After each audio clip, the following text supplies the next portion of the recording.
Another, just a final option, there's 5 total out of the box options, but really? Just to give one more example, is one that is called cost of sales. Sorry, hold on. I think it's sales value.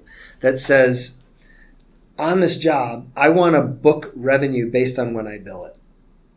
But then also book my expected amount of cost of goods sold also in that month.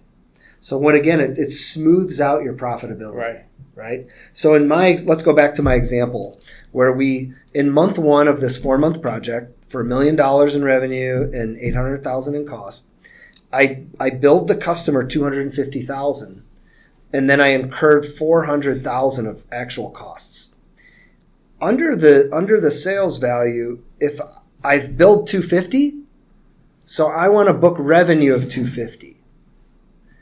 Now, I've actually reported $400,000 in costs, right? Mm-hmm. What it will do is it will see that I've booked $250,000 in revenue, which is 25% of my total revenue.